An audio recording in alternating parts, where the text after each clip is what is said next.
আপনার নামের পাশেই কিন্তু লেখা রয়েছে আন্ডার জুডিশিয়াল, এরকম লেখা রয়েছে। তাহলে আপনি কি করবেন, কোথায় যাবেন?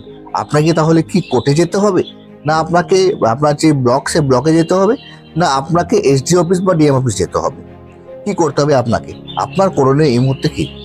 যদি সেই যেটা লেখা রয়েছে সেই লেখাটা যদি না হাঁটে, তাহলে কি আপনার কোনো রকম সমস্যা হবে?